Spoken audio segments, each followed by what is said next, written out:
Dodger manager Dave Roberts now available?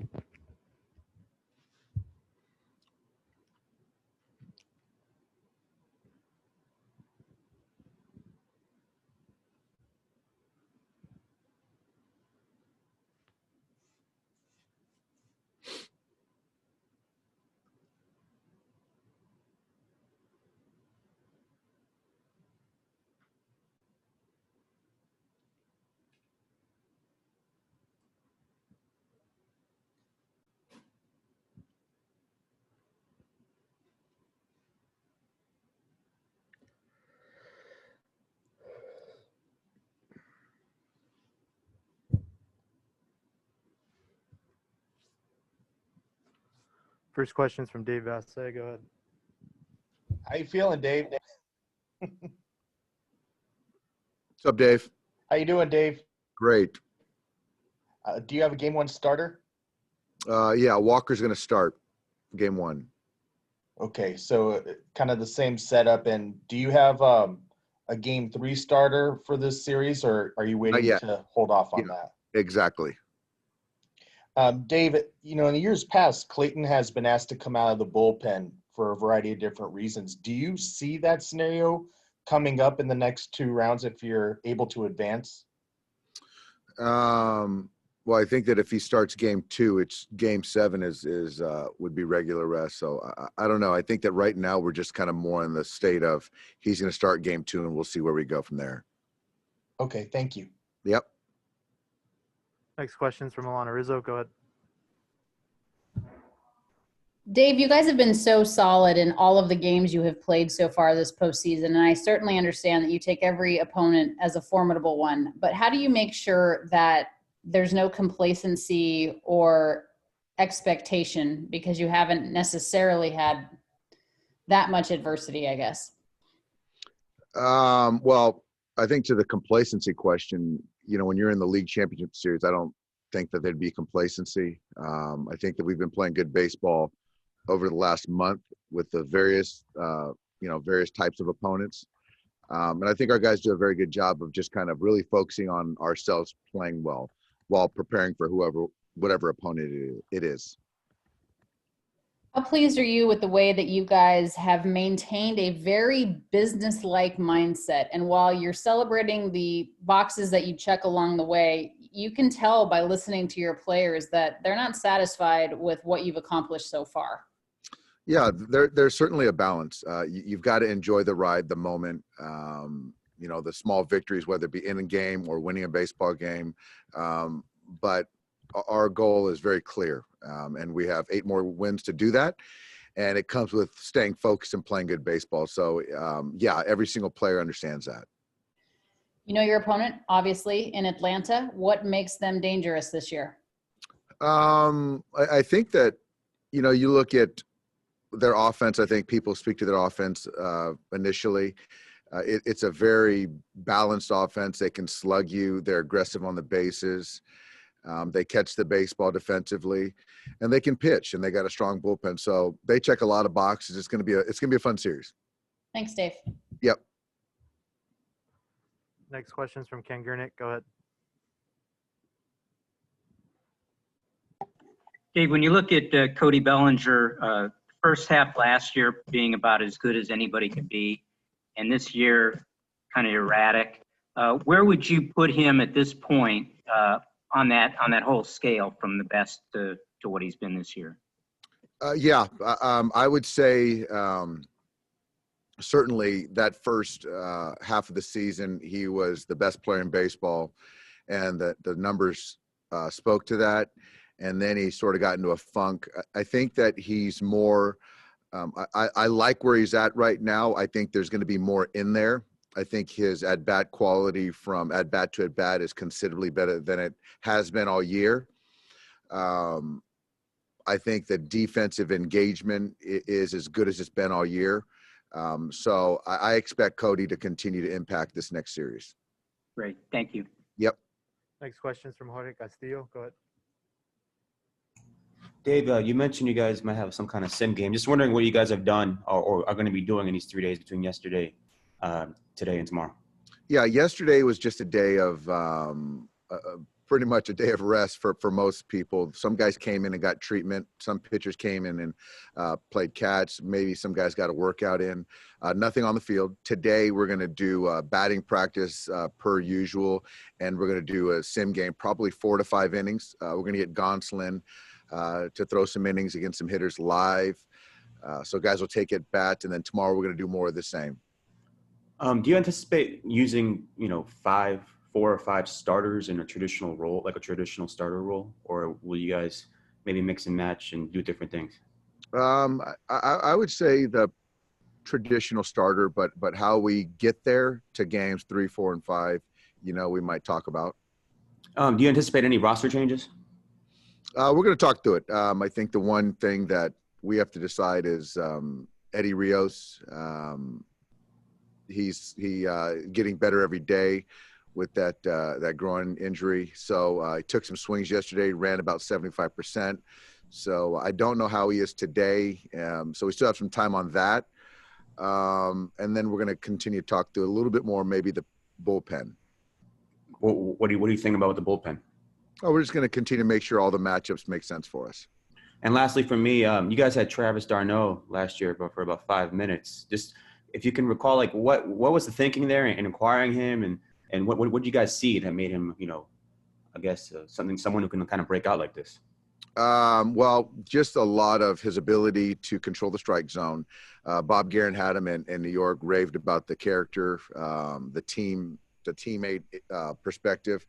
And as far as the bat, just thought there was some upside. And so, we had him, and he worked with our hitting guys a little bit before we activated him, and just didn't make sense for our roster. And he went over to the Rays and really got an opportunity and flourished and carried it over to the Braves. So, yeah, he's a name to reckon with for sure. Thank you. Yep. Next question is from Bill Plunkett. Go ahead. And Dave, when you say you don't know how you're going to get there for those game 3, 4, 5 starters, does that mean those guys are going to be available out of the bullpen in games 1 and 2 again? Yeah, I just don't think that it just makes sense for us to close optionality, in games 1 and 2 and 3 and 4. So I think that for us, we know 1 and 2, and I honestly don't know who 3, 4, and 5 are. So I think that until we need to answer that question, I'll feel good about it. But right now, I just don't feel the need. With the Braves offense, your lineup and theirs ranked 1, 2 in pretty much every category this year. When you break down their lineup, what do you see? Do you see similarities between the two?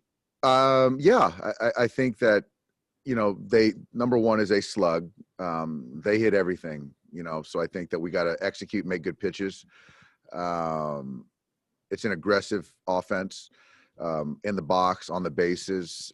There's a lot of young athleticism on both sides, and they also got the veteran guys that have been known to drive in runs on both sides. So it's very, very, they parallel one another pretty well. With you've gotten to this point a handful of times now. The perception was that you got Mookie Betts and added him to be the difference maker to get this team over the hump. What difference has he made so far? Well, Mookie's is certainly a part of it, but it still takes right now this year 27 other guys still to do their part. I think to your question, he's really impacted on the hitting side as far as understanding the value of winning 90 feet. Controlling the strike zone. We talk about it, but when a player of his magnitude talks about it as well, echoes it, and does it in every at-bat, every game, certainly goes a long way.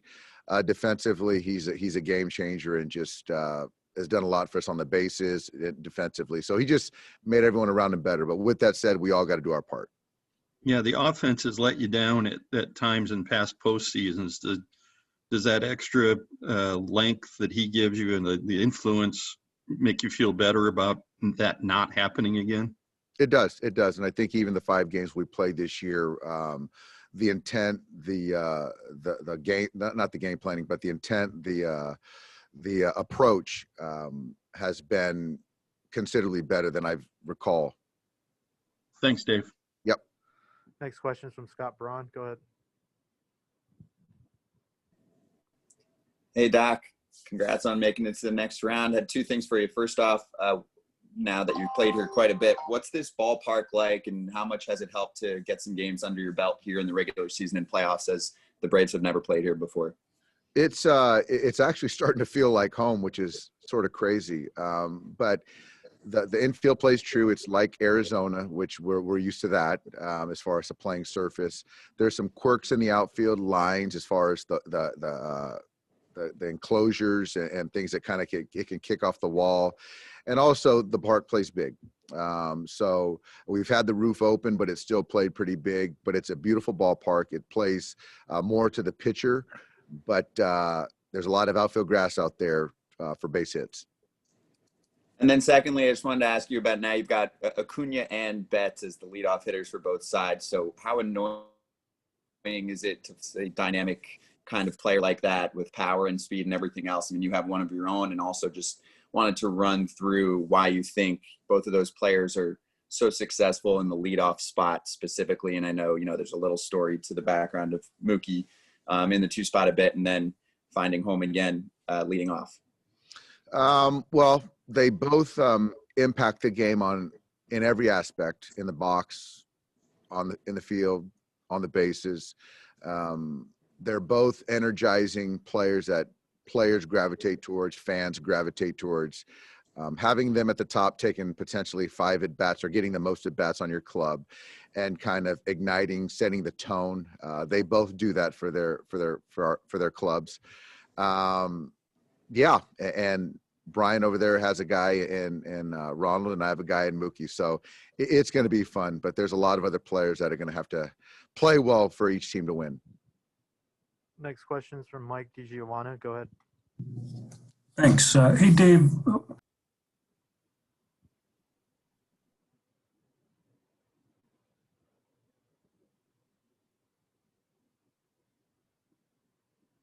Sorry, go ahead.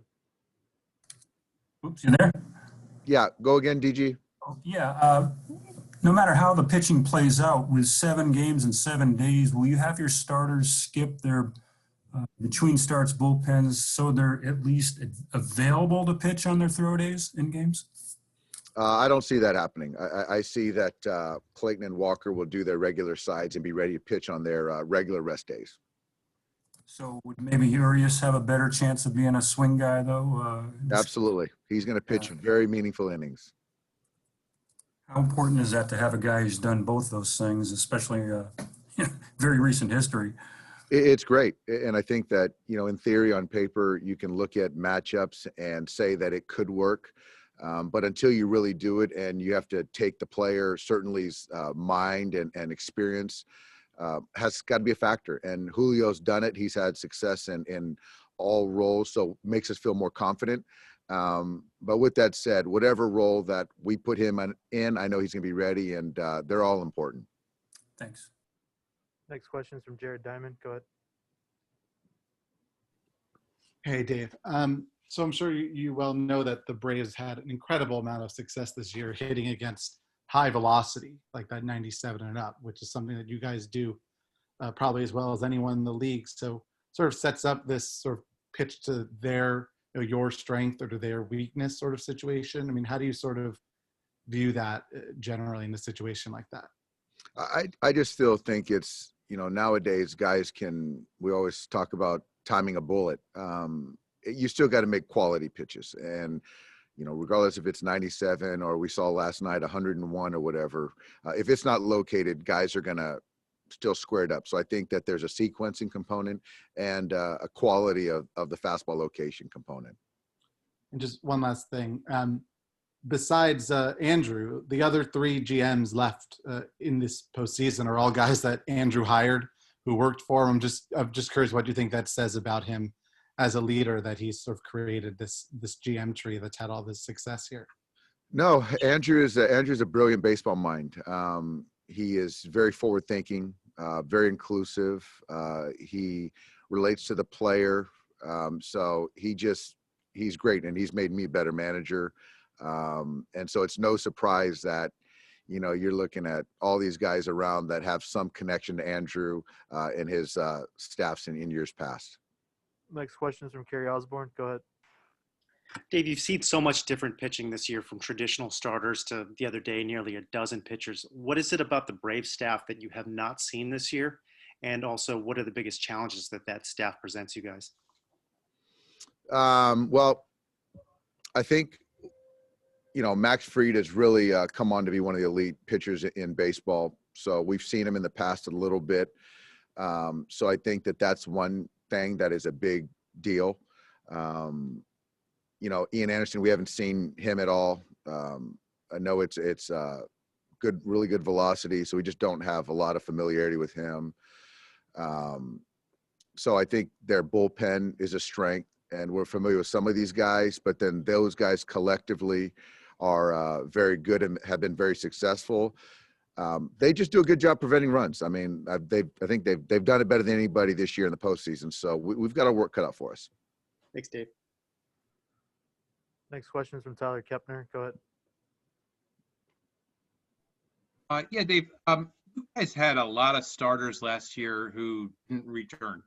Ryu and Hill and Maeda and Stripling, and your pitching got even better. How did you sort of fill those roles, and why were you guys comfortable moving on from some pretty good pitchers with staff that could be even better, I guess?